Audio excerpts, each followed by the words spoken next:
Welcome to the Jay Franzi Show, your source for the latest news, reviews, and interviews, with insights you can't pay for and stories you've never heard.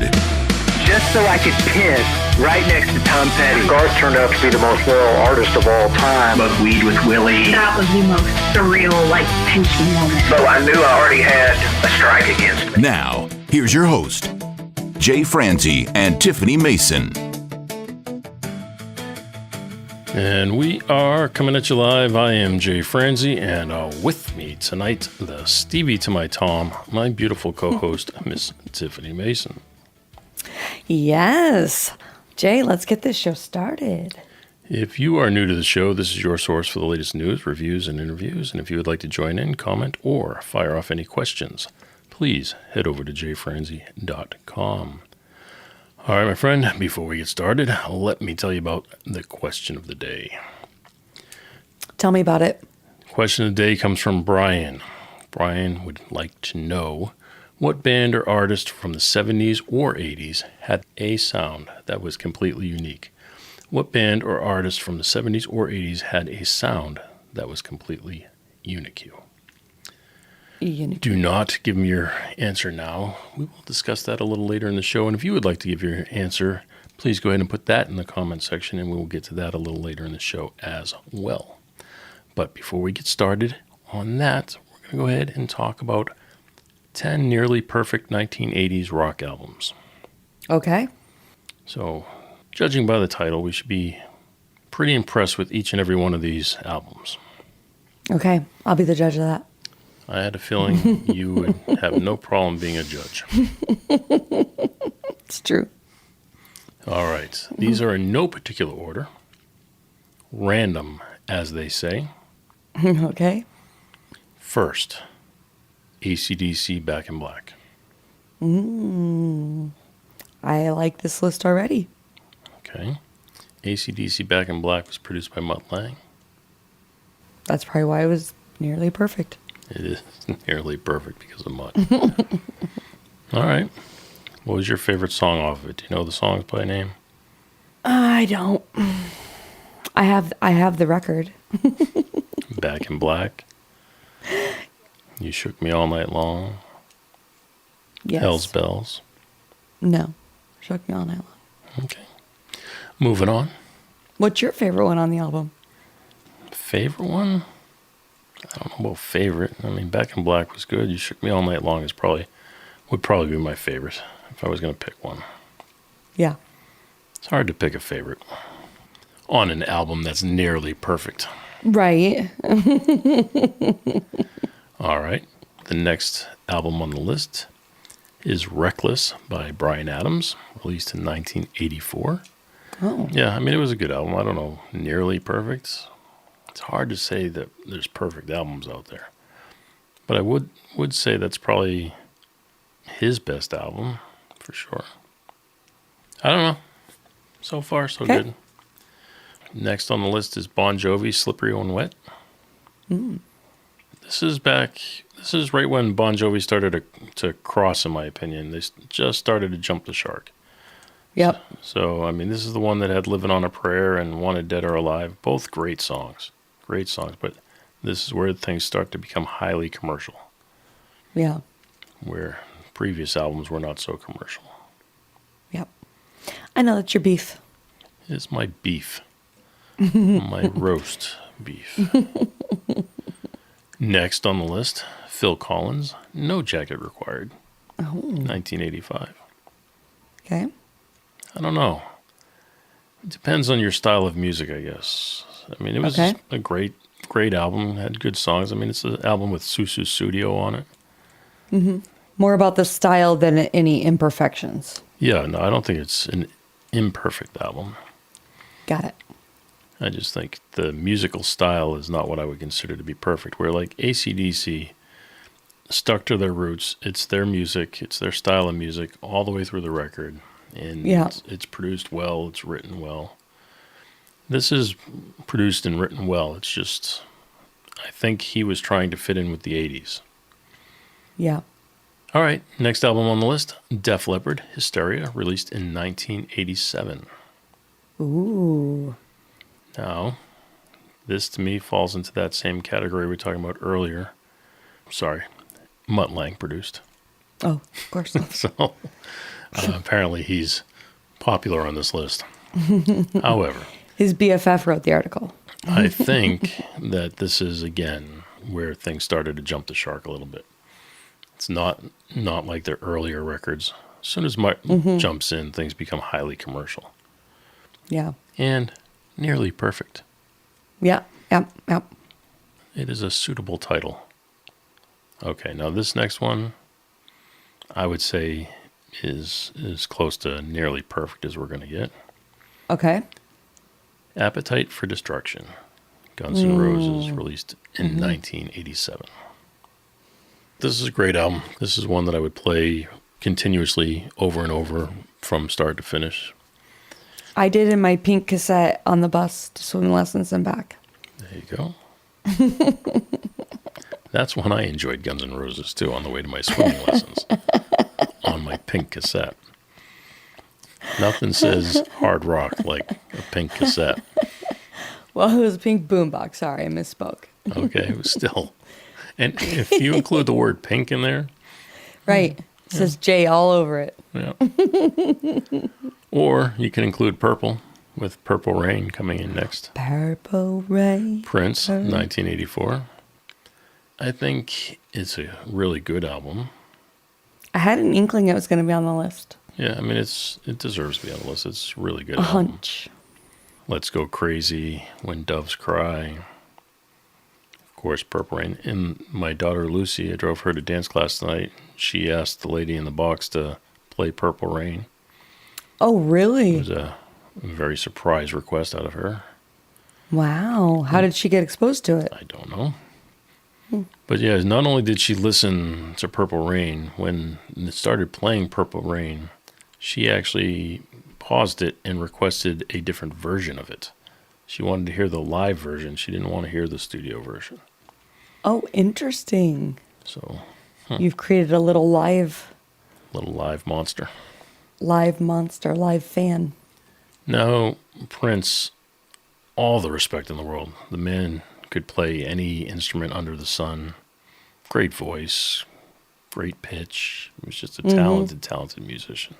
Mm-hmm. And he produced a lot of that stuff himself. Wrote all those parts himself. Wrote songs for other artists that you would never even know he wrote. So I think it was Manic Monday for the Bangles. Just another manic Monday. If I'm remembering the story correct, he wrote that song and then saw them perform and thought, rather than recording it himself, that it fit them. And he gave it to the singer. Nice. Nice move. And then it became a monster hit for them. And he just let them have it. Yeah, well. Nice guy. Yeah.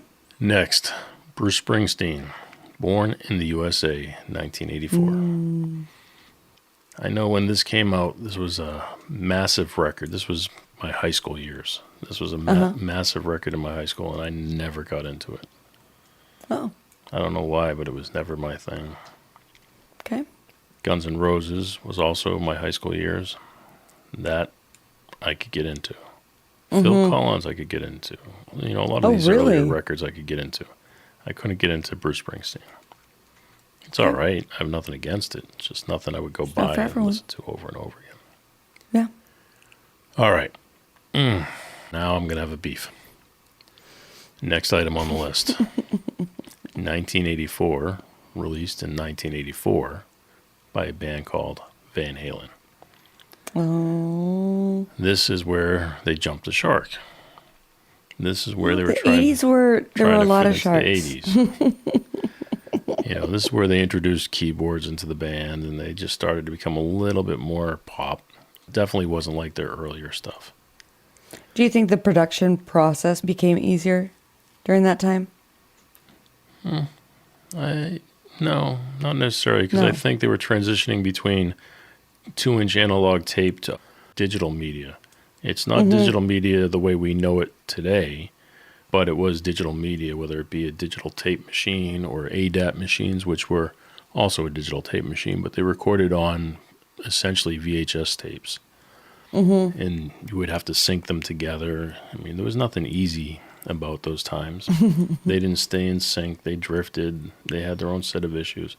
I don't know if that's what they recorded 1984 on. Well, I was thinking if the production process was getting easier or something, maybe there was this, like kind of how AI is making production easier now. No, I was thinking maybe there was a trend change because of production. There was a trend change because of musical instrument. That's why they started introducing the keyboards, because synthesizers became a big thing. The Yamaha DX7 and the Roland keyboard. I mean, there's a whole bunch of keyboards that came out and had all these sounds. And Van Halen records have signature sounds. I mean, they really do have signature keyboard sounds that everybody tried to copy. But those sounds and those keyboards and everything came out in the 80s. That was an 80s thing. That's why I'm not the biggest fan of the 80s sound. When you get bands like Duran Duran and bands that just clearly jumped on it and went with it. Not my favorite. Yeah. Van Halen to me was much better in the 70s when it was pure rock. Yeah. But all right, let's see if there's anybody else on this list. Ooh, there is. Uh-oh. Whitesnake. The album Whitesnake, released in 1987. This to me was a great album. Great album. The song Here I Go Again. Still of the Night. I remember when Still of the Night came out. I mean, it was a really, really good sounding song. Kind of had a Zeppelin-esque feel to it. Yeah. I feel like it was in a lot of movies. Very rock sounding album for the 80s. This was 1987, so you're mid to late 80s here, and it still sounded rock. They weren't heavily keyboards. What was it? Here I Go Again had keyboards in it. Is This Love had keyboards in it, but those were the big ballads. Yeah. The songs like Still of the Night, they may have had some pads and stuff in them, but they were primarily rock records. I like that one. It's a good choice. Okay. That was number 10. Oh, wow. Okay. That went fast. It was a fast list tonight. Now let's recap. Going backwards, we had Whitesnake, we had Van Halen, we had Bruce Springsteen, Prince, Guns N' Roses, Def Leppard, Phil Collins, Bon Jovi, Bryan Adams, AC/DC. Okay. Now, out of those records, which one would have been your favorite? Probably, well, I mean, I guess I'd say Def Leppard. Just because of childhood memories and what my friends were listening to and all that kind of stuff. In retrospect, I mean, maybe Def Leppard still, I don't know. I'm a big fan of AC/DC though, so I would maybe put those top two. Okay. Just based on, like I said, life. So, out of those, for yourself? That list, if we're picking two, I would go with Whitesnake and Did Guns you N' really Roses. expect me to pick one? No, I never expected to pick one. But I think I would go with Whitesnake and Guns N' Roses. Yeah, I forgot Guns N' Roses was on there, but I'd still go with Def Leppard. All right, my friend, bring us to the news. All right. Well, first up, Miss Dolly Parton. She is pulling the plug on her Vegas residency amid health concerns. I know we've talked about it a couple of times, but now she's finally calling it quits, stepping away from her planned Las Vegas residency. Ongoing complications, it's forcing another delay. Fans were relieved to hear Dolly say that she is recovering, but she admitted the side effects are making it tough to hit the stage in full rhinestone mode. We wouldn't expect anything less from Dolly. During her, I won't say press conference because it was just a video that she did, she was talking about the rhinestones and everything being heavy. Yeah, I can't be expected to go on stage with such a heavy outfit. And I bet they are. And then she goes, and heavy. Yeah. Looking down at her chest. Her cleavage. So she's still making jokes, still in good spirits. It seemed like she was doing well. She's just not ready to be doing shows. Yeah. I remember a couple of prom dresses all in glitzed out or not necessarily rhinestones, but shiny stuff. And they're just really heavy. So I believe that. And she's a tiny, tiny lady. She is. I really want to know about her hair. I really want to know if she has some kind of extension. Maybe some crew members know something about Dolly's hair. I just find it so hard to believe that that is her hair. And I feel like she has so much volume. Like her cuticles must only grow straight up out of her head because she's got so much volume. So I have to believe it's a wig or extensions or something. So people fill me in because I don't know. I think she's talked in the past about wearing wigs. Okay. I don't know if it's regularly wearing wigs, but Yeah. she's talked in the past about she likes to get gussied up. Yeah. I don't know. She likes that type of thing. Okay. Okay. Well, next is Hard Rock release calendar is suddenly packed with heavyweight comebacks. A few months are stacked with major hard rock and metal releases, including long-awaited albums and surprise returns that could reshape the rock charts heading into summer. Sounds like new music. Yeah. Well, you know who is on tour? Who's on Not tour? on tour, sorry. New music, sorry. Misspoke. You know who has? I know, I got you so excited. I'm sorry. So, Jody Messina. She is coming roaring back with her first album in over a decade. Jody Messina is officially back with Bridges, that's the name of the album, a deeply personal project touching on survival, motherhood, healing, and starting over. And I would guess that's why her social media has been popping. She's been posting regularly. I like her a lot. I've always liked her. And not just because she's a hometown favorite. Yeah, I know that does play. It factors in for you. There's a lot of musical talent from the Boston area. There really is. There really is. The more I know you, the more we talk about it. I'm like, cheapers. I think everything good comes out of Boston, Jay. That's all I'm saying. It's not a big deal. It's just everything good. It's not just music either. It's, Right. Actors. We're talking about comedians. Yeah. Comedians. A lot of good stuff. Talent pool, as they say. I guess so. And Jody Messina kind of has that red hair, so another ginger. Okay, well, are you ready to move on to the next story? I just follow your lead. I didn't want to give you whiplash. It's a rocky ride, but I follow it. Well, buckle up because we are headed to the caves. Cave concerts are becoming metal's wildest new trend.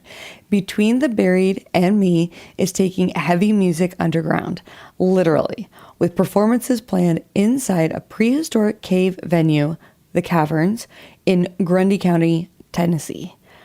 I mean, I feel like the acoustics would be so good in there to begin with, but then, I mean, how would that affect mixing for you? Okay, wait, and if I can make this question even more complex. I was at a venue over the weekend and they did soundcheck. How much do the bodies in the audience affect that? You got to think the sound changes, and then how would caves, how would a cavernous arena change that? Let's start with the cave itself. The cave itself would be very reflective, so that would be hard to tame. Where an outdoor venue like a stadium doesn't have, typically once you get past the stadium itself, doesn't have walls, doesn't have something to keep the sound in. Where an arena is enclosed, so it's much more challenging to mix in an arena than it would be in a stadium. So I would liken a cave to be more like the arena, a lot of hard surfaces. If you think of the arena, it was intended for hockey games, basketball games, so it's a lot of hard surfaces. Even the chairs are hard surfaces, and the walls are cinder block. Everything is very hard, so it's very reflective. The cave would be very similar. Everything would be very reflective. When you start putting people in there, people themselves are not as hard. They're soft. The skin's soft. So that will change the way the sound is in the room. So what ends up happening, as you say, during sound check, the venue's empty. So the engineer is going to be working the sound to fit the room at that time. And then as people enter the room, they have to constantly be adjusting the sound Music ends up being best like 2-3 songs into the show. Right, because yeah, okay, Gotta give 'em a interesting. chance to get there. Okay. Sorry, that little headline gave me lots to ponder. All right, moving on.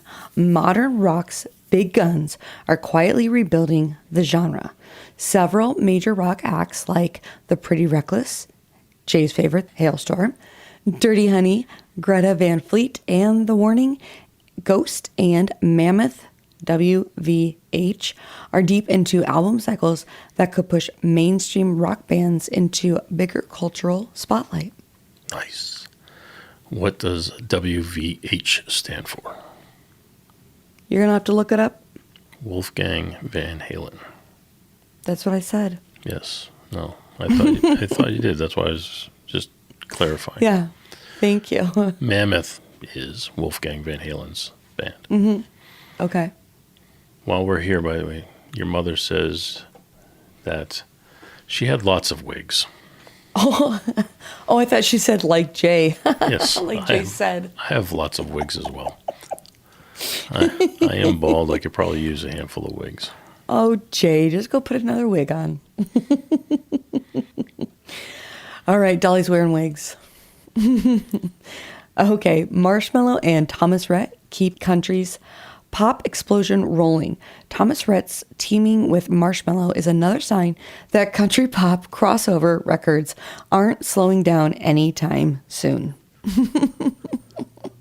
Marshmello makes hits. Not just s'mores. Or makes s'more hits. Okay.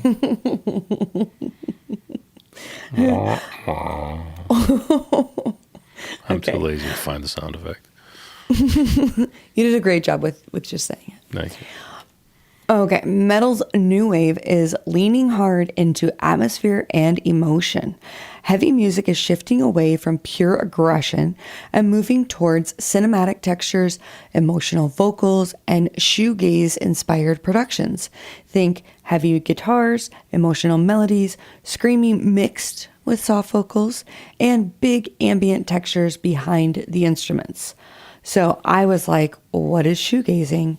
Shoegaze is a musical style that came out of the late 80s and 90s. They used tons of reverb, echo, layering guitars, and dreamy textures. The name shoegaze came from musicians looking down at all their pedals while playing.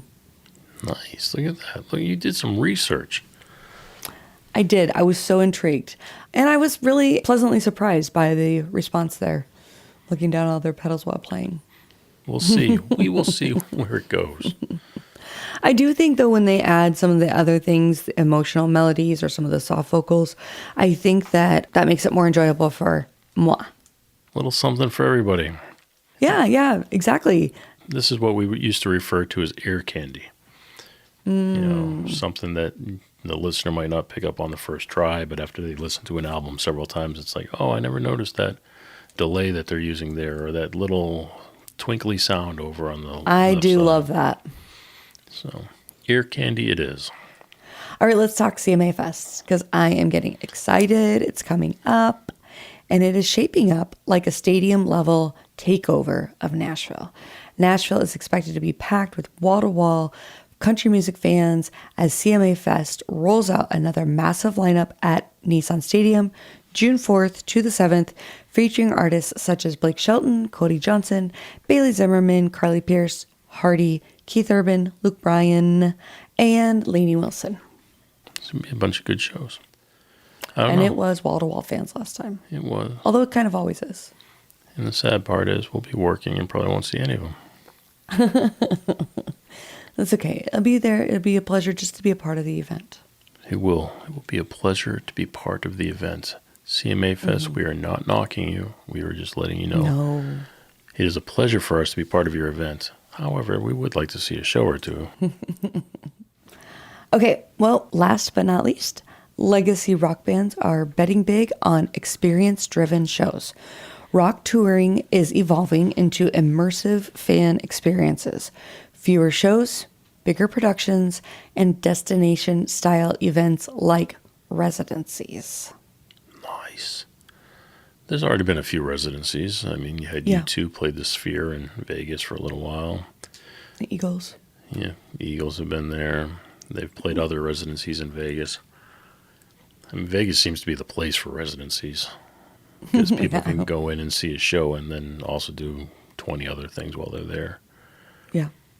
But that's not bad. I kind of like Vegas that. is like its own cruise ship, kind of. It's a cruise ship that never leaves and has no water. Yep. Yep. That might be why Same, they never same, leave. though. Lots of gambling. Yeah. Lots of great shows. All right. Well, crew members, that's the news we decided you should know. Question of the day. Today's question of the day comes from Brian. If you would like to submit a question of the day, you can do that by sending your question to feedback@jfranzi.com. All right. Question of the day. What band or artist from the 70s or 80s had a sound that was completely unique? What band or artist from the 70s or 80s had a sound that was completely unique? The question again comes from Brian. Now, let's go ahead and find out from Miss Tiffany if she'd like to go first or last. Last, I want to hear what the crew members have to say. All right. Lux Limo out of Nashville. If you're in need of a limousine in Nashville, please reach out to Lux Limo. I don't think that they got the homework. Yeah. Yeah, hey. Has a few. Says Zappa, Devo, Beef Heart, Sugar Cubes. I think this guy's hungry. There's a lot of food in there. All right. The Mark Bottolato, says Boston. That's a good choice as well. Giuseppe says the. I don't know what the is. If he's just stuttering and hasn't finished his response yet. Or if that was the name of a band.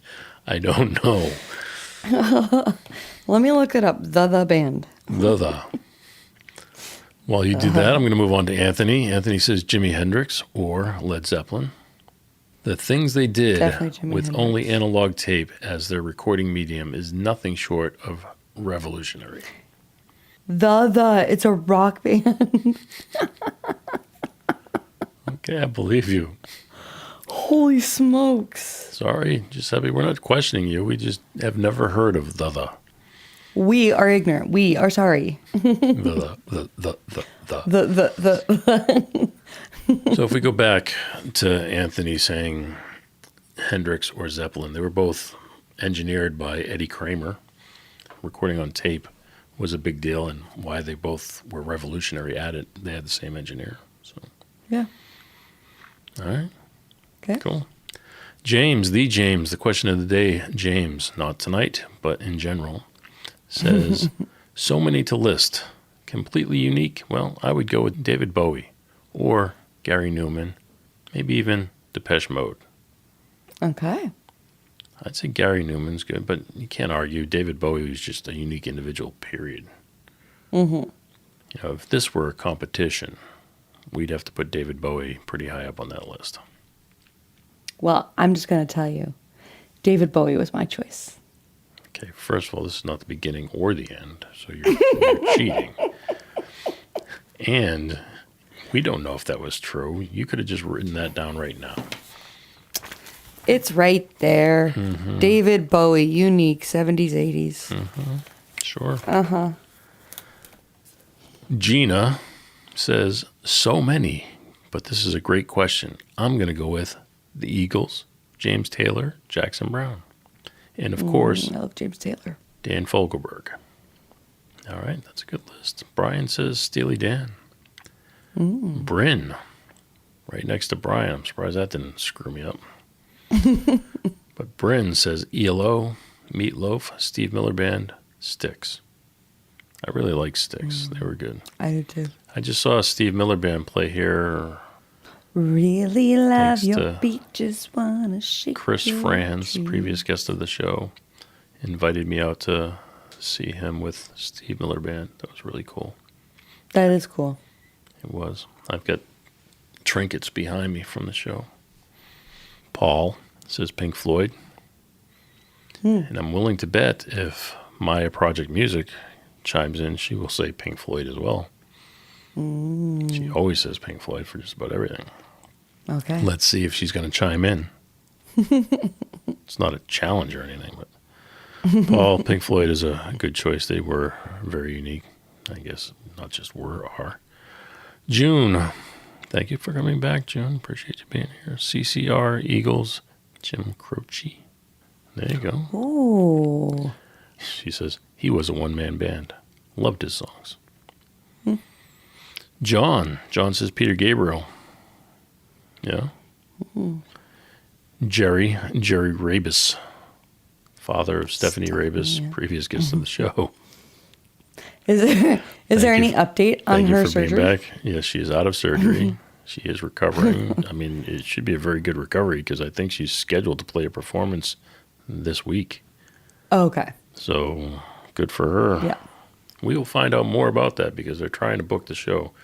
Because they said, we heard Tiffany give us a hard time and not being understanding of the fact that we were in the hospital having open heart surgery. So therefore, we would like to come on the show to talk about it.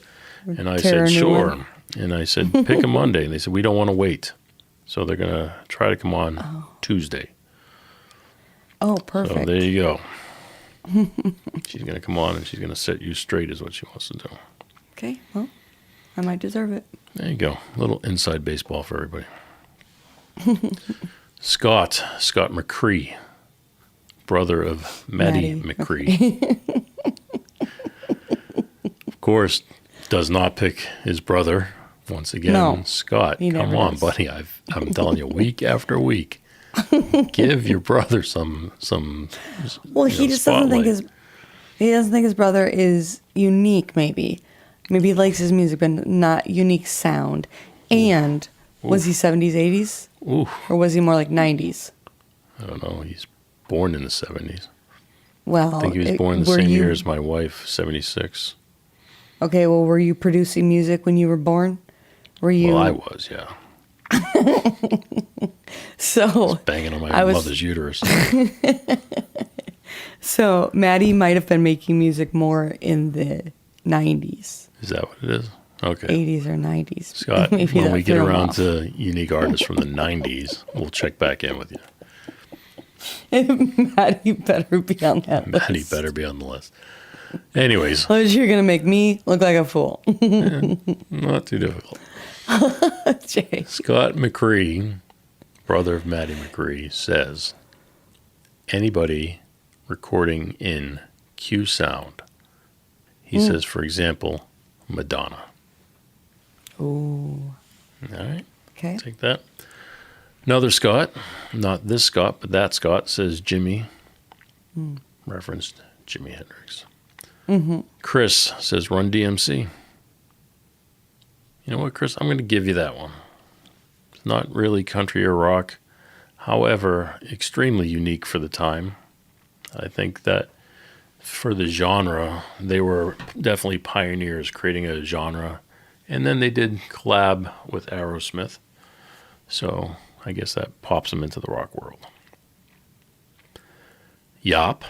Thank you for coming back. Yop, we do appreciate you. Says The Clash, The Cure.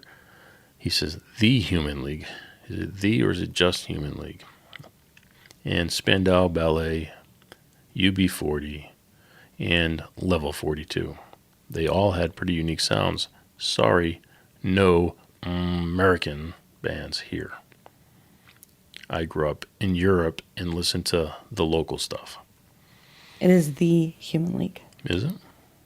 Sorry for questioning you, Yop. Anyways, he likes European music apparently. Yeah. Oh, I'm so disappointed. Oops. Delilah Maya, otherwise known as Maya Project Music,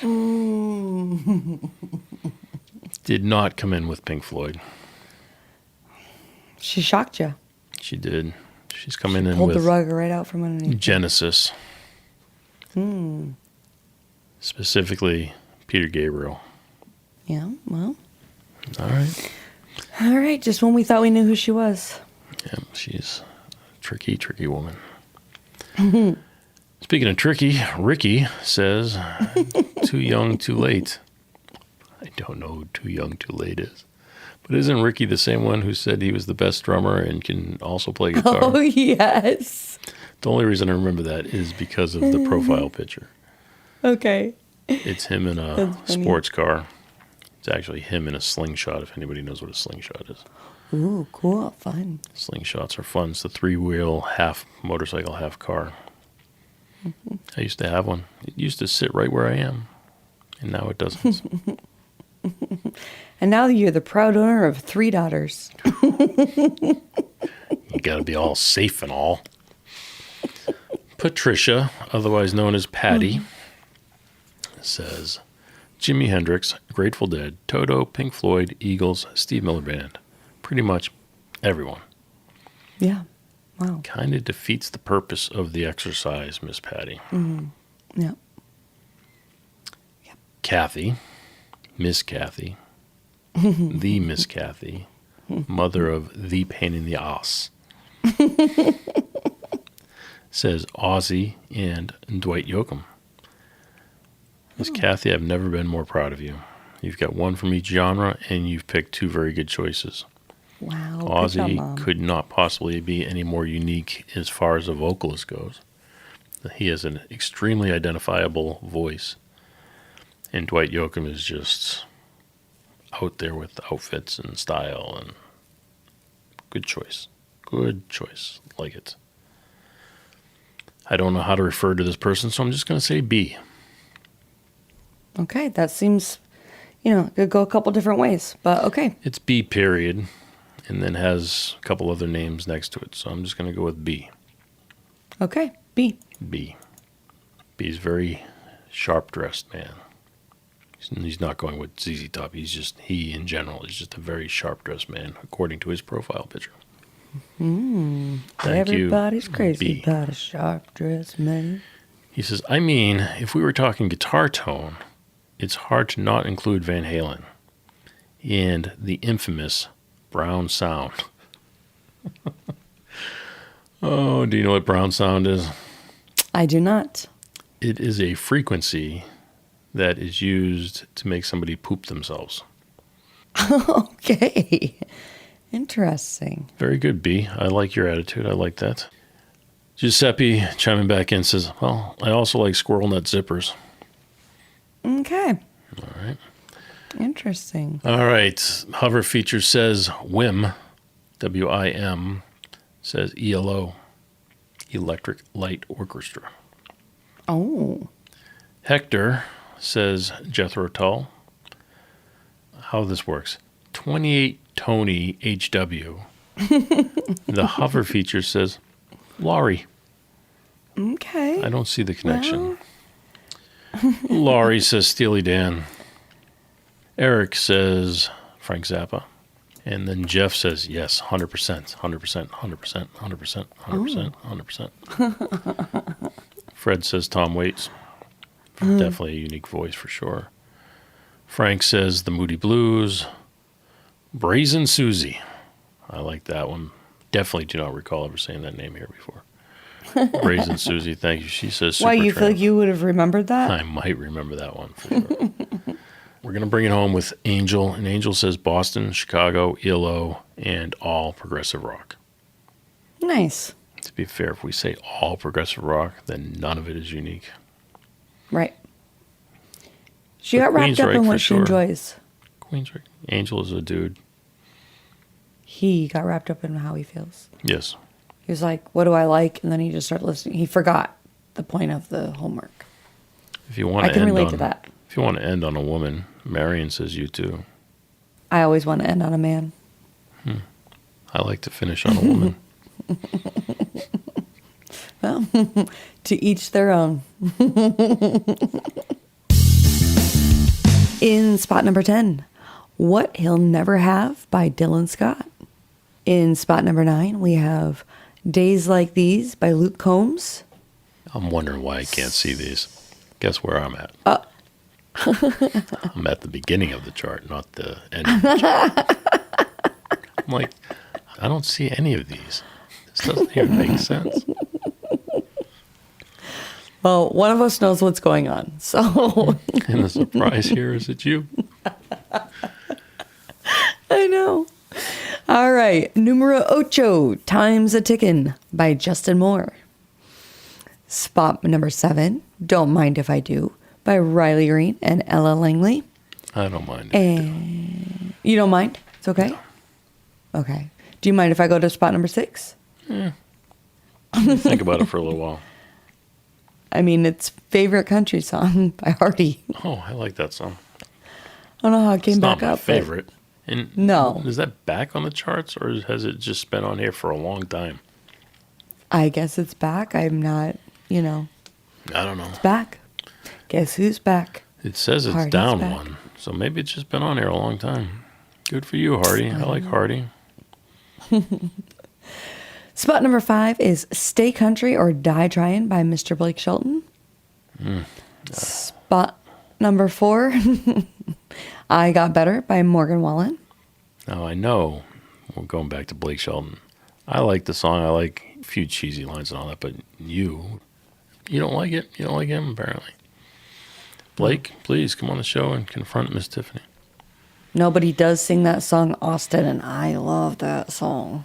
So, Okay, fair enough. yeah. P.S. You say P.S.? I did. This is Austin, I still love you. Wow, little it took me slow. a long time. It did take That a took long me time. too long. Yep. That took too long. Yeah. I'd fire you, but I just switched off that page. Okay, all right. Oh, thank you. Okay, spot number 3 is Be By You. This is such a cute song. Hannah introduced me to it, actually, by Luke Combs. Yes, we know Okay. Luke. We like Luke. Holy cow, Luke's on here, 26 times? Yeah, about 26 times. He's actually on the top 10 chart in 3 different places. Good for you, Luke. Yeah. Okay, spot number 2. Did we finish 3? Be By You. I Be don't- By You. Okay. I finished. Did you? Good, then we can move on. That's all that matters. That's what I hear. Spot number 2. Sleepless in a Hotel Room by Luke Combs. Nice. Again, congratulations for your 3rd appearance on the top 10 chart. And I'm super pumped about spot number 1. It's my girl, Be Her by Ella Langley.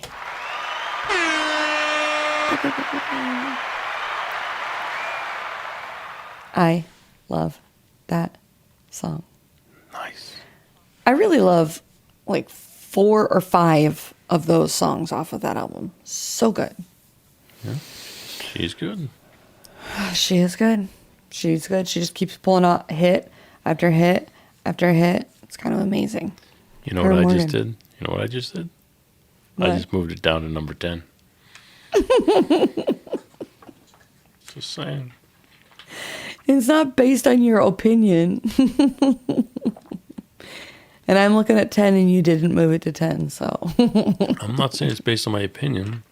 I'm saying as you go on to the next chart, I'm already ready. I'm right with you. I'm at number 10. Oh, okay. I didn't say I moved her. I don't have the power to move her down to number 10. Okay. If anybody Well, did, but no, I don't. I'm proud of you. Thank you. Moving on to the rock charts.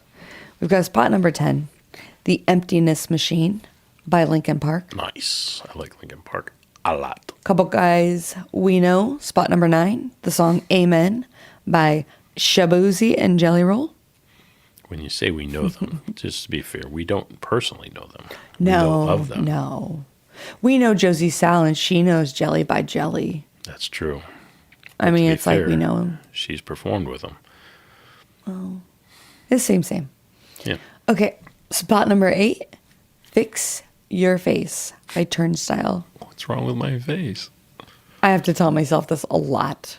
Like when people are talking to me and I want to give them, like RBF, I'm like, no, fix your face. Although you're not really. Anyways, yeah. Okay, this song is in spot number 7, Kerosene by The Warning. Did you? I did. Okay, and? Definitely a Jay song. Huh. Okay. Yeah. It's just aight for me. But this next one, I kind of like. Hold on. Before you go into your next one that you kind of like, Yeah. you got to take into account that the warning is made up of 3 young individuals. So to produce music like that at their age and everything, Pretty cool. it is cool. Props. Props to Anyway, them. sorry you don't like it. Do you know how old they are? Yeah, they're 12. No. I don't, but I'm going to find out now. Let's see here. The Warning Band members. Oh, it's already on here. Somebody already searched it 246 times. 26, 24, 21. Okay. All right. All Got it. from Mexico. Danny, Oh, Pa, and Al. Paulina, but wow. it's listed as PAU as the nickname. Anyways. Okay, well, spot number 6 is the song Caramel by Sleep Token. Now, if anybody in the crew has not gone and listened to this song, this is what they were talking about when they said that they're switching up the style of music. And Jay, when you said ear candy, it's not exactly ear candy because it's pretty obvious, but it's kind of like a carousel or a circus sound in the beginning. And the music Obvious starts. can still be ear candy. Yeah, well, let me just tell you, my ears were eating it up and all they could taste was sugar. Okay?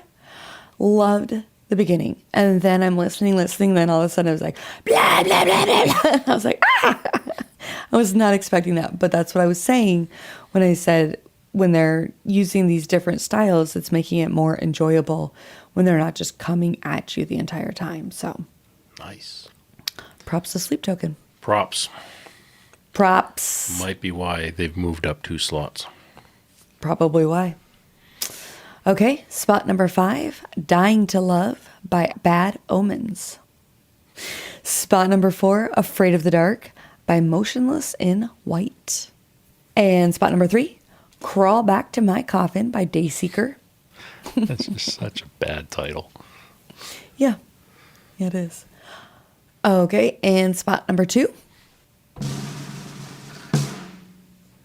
Who Will You Follow by Evanescence. Okay, spot number 1, Your Favorite Toy by the Foo Fighters.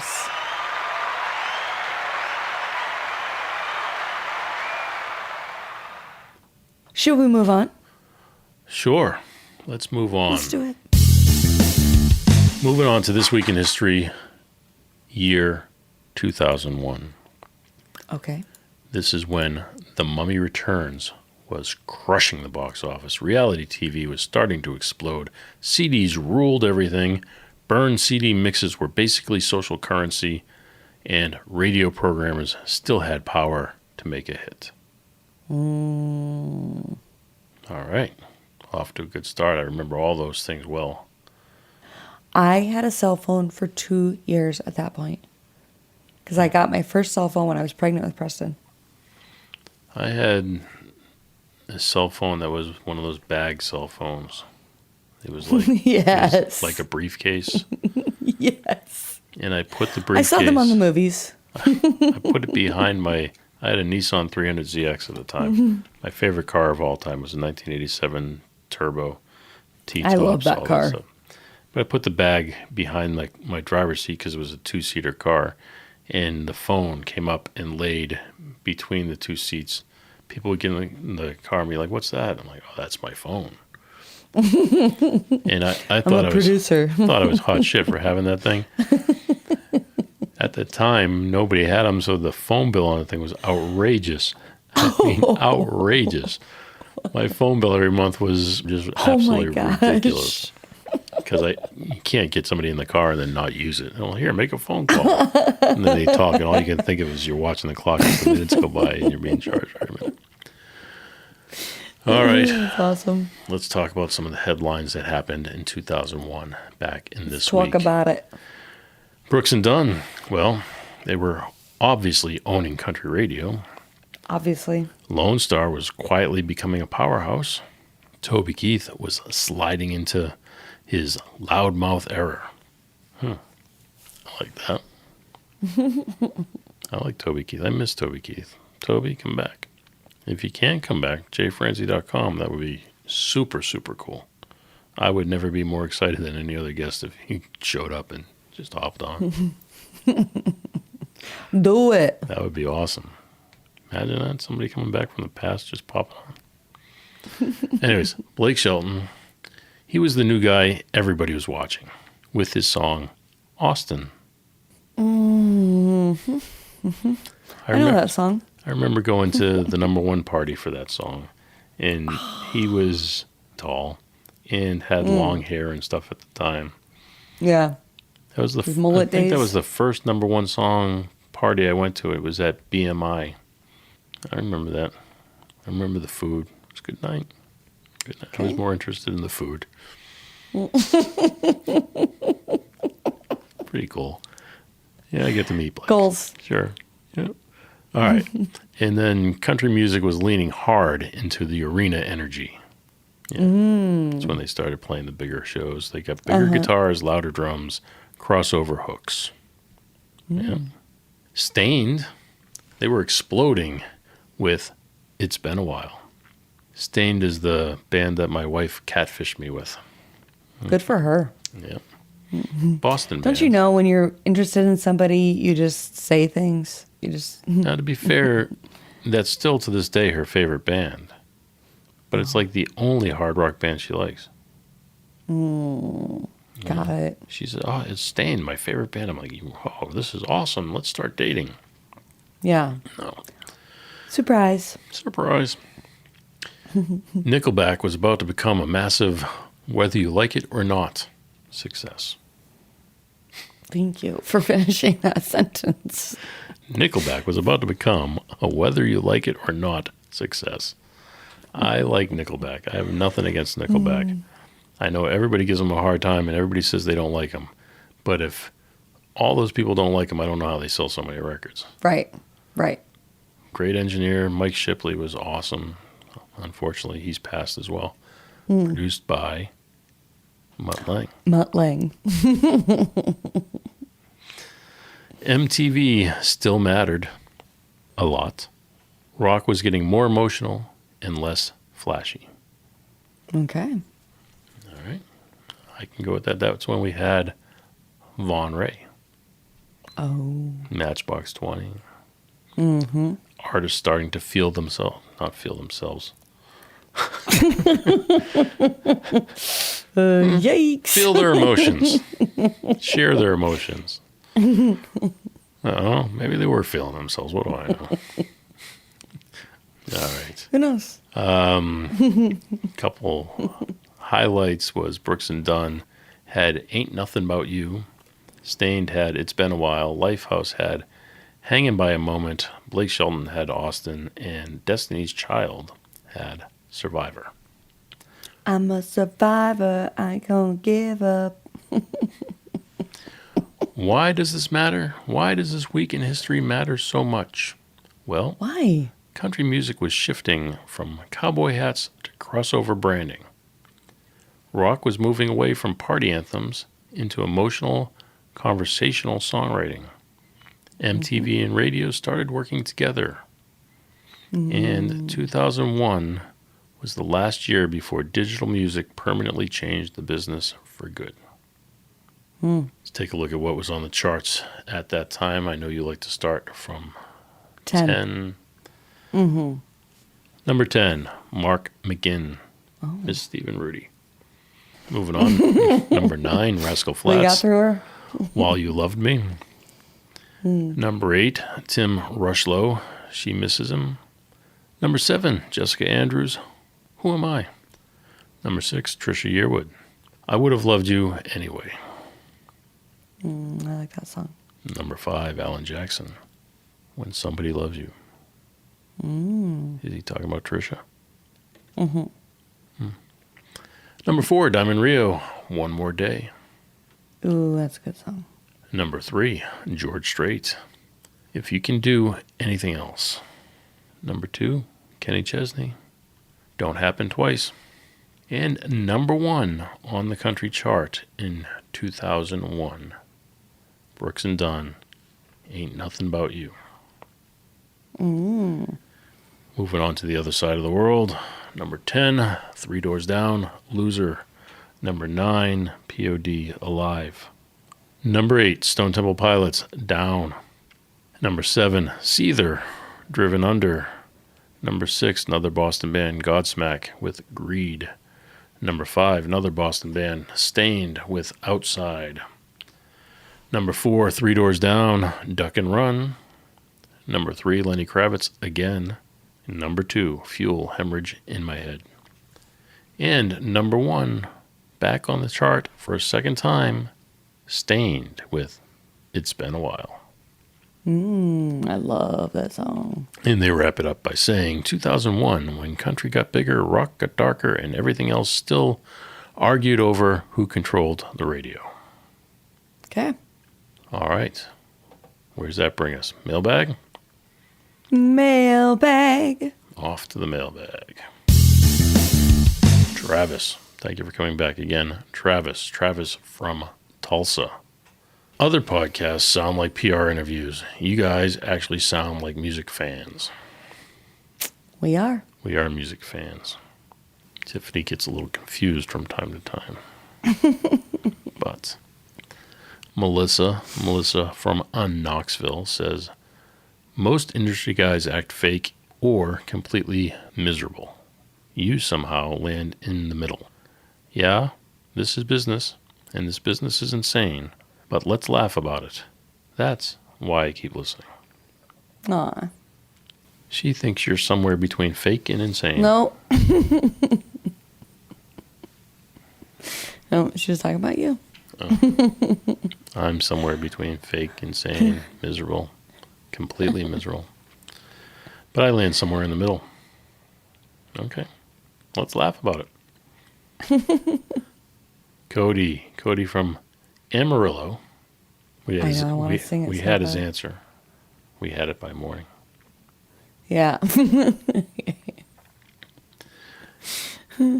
You sound like the guy who's seen every backstage disaster in history, and Tiffany's the one sitting there throwing gasoline on the flame. Giddy up. That actually makes sense, yeah. Darren from Pittsburgh says, half of today's country artists aren't country or, well, artists. Darren, it's a little strong, buddy. How you really feel. A little strong. You've got some opinions, and we're going to go with it. All right. Do you know a rockalooch from Jacksonville? Yes. Okay. Well, Rachel from Jacksonville says, I'm going to be honest. Sometimes the show spends too, capital T-O-O, much time being nice to artists when they are clearly not ready for you to be nice. I know you're trying to support indie music, but every now and then I want you guys to completely slap and roast somebody down.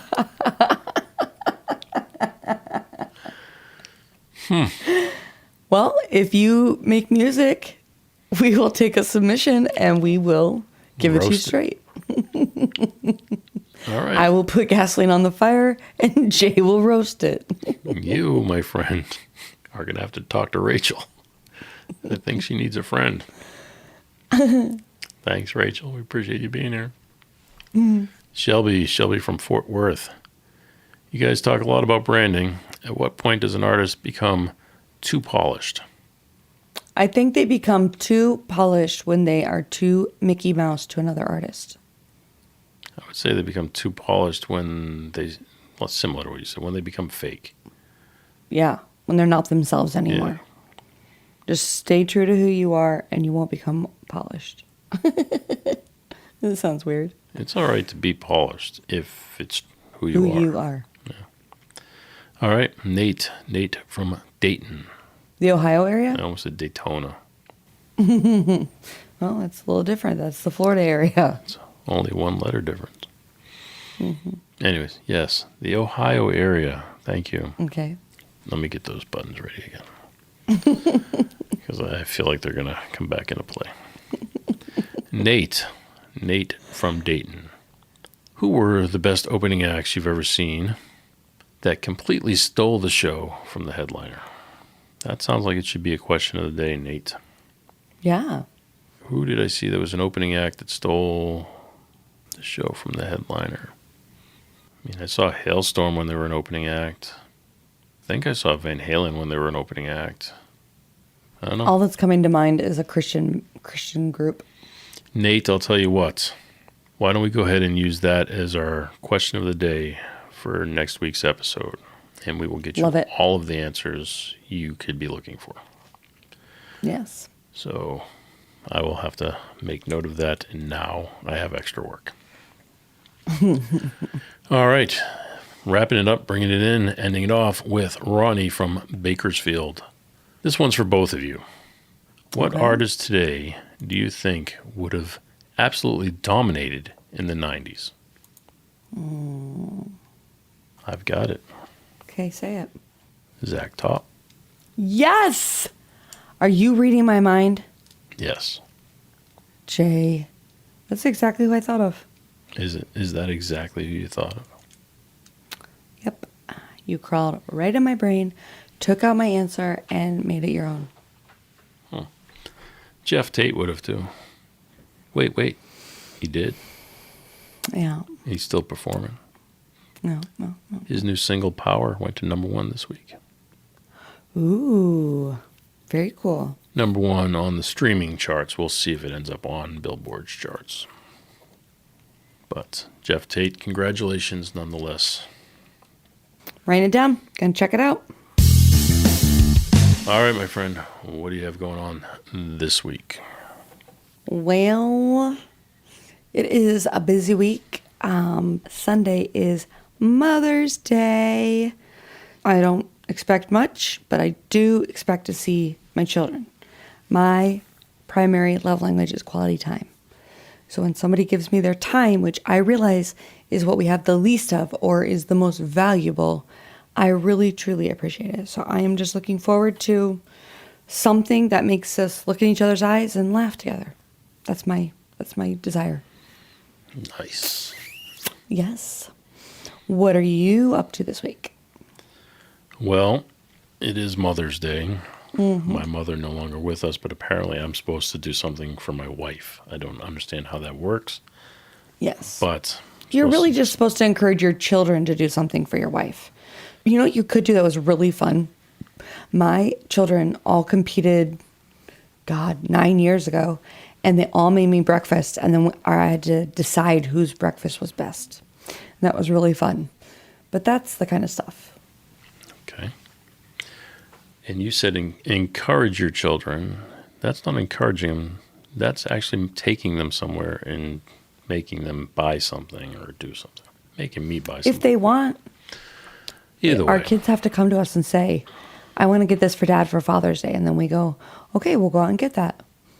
Okay. Or we say, have you thought of something to get for Dad this year? And I have to do it because Father's Day comes after Mother's Day. So yes. If I ever want anything good to happen on Father's Day, I have to do something good for the wife on Mother's Day. But Lucy also has another dance competition this weekend, so we'll see how that goes. Why do they do that? I don't know. I hate that. Like, the moms already have enough crap going on. I don't think so. I don't know. The moms already schedule everything. We plan everything. We make sure everybody has all their stuff. All the meals are planned. The house is clean. Blah, blah, blah, blah, blah, blah, blah. And now you're going to take away the day when we should, I don't know, being spoiled or being waited on. No, we're still doing stuff for our family. Okay. And just a follow-up from last week, I did make it to Boston last week. I did not have an opportunity to see any bands play because none of the ones that I wanted to see were actually playing. I did reach out to a few of our previous guests to see if they were performing anywhere, and not one of them were performing anywhere, which was disappointing. Yeah. However, one of them is going to be in the Ohio area at the end of this month. I think it's the last day of this month. So it's a 4-hour drive because it's in Cleveland. Mm-hmm. But I think I will see if I can make that drive and go see her. I would like to see. That's Alex. So I'd like to go see Alex. Yeah.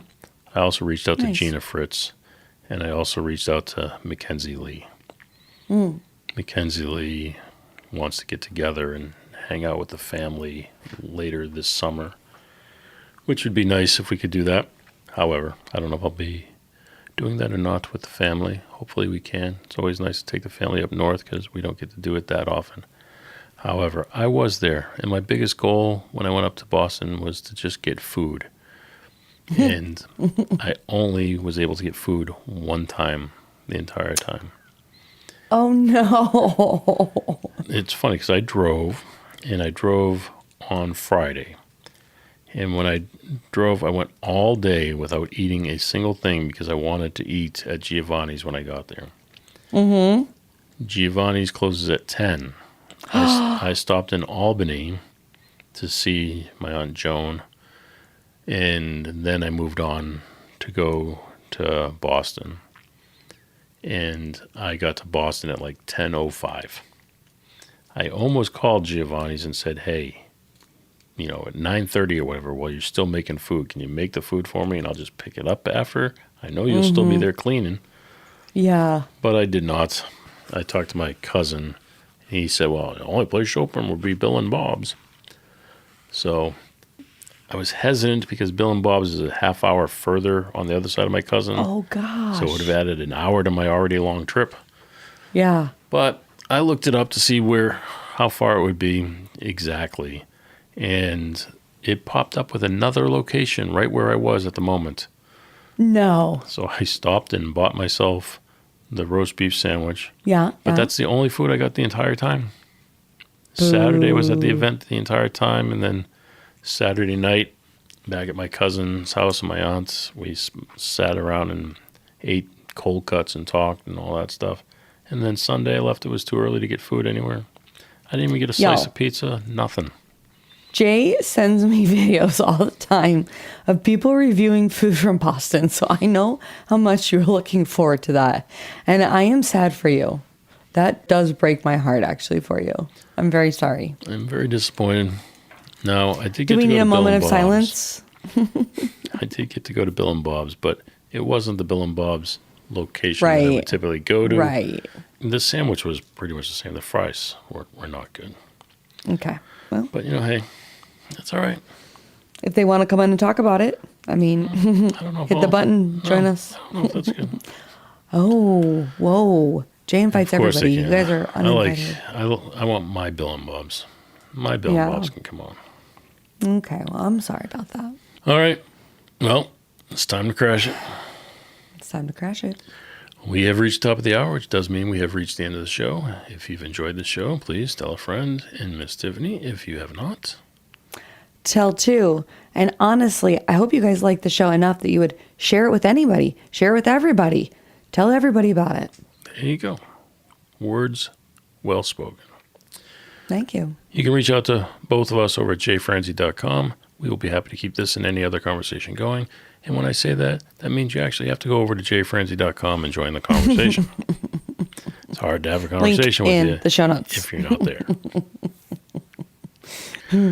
All right, Miss Tiffany, what say you? Well, Jay, I'd say we did it again. Crew members, thanks for hanging out with us, and we will see you next week. On that note, folks, have a good night. This episode has been brought to you by VR Knives, your source for 100% custom knives made by a true rock star. So, if you're in the market for a new piece of art, reach out to VR Knives. 407-421-5528. 407-421-5528.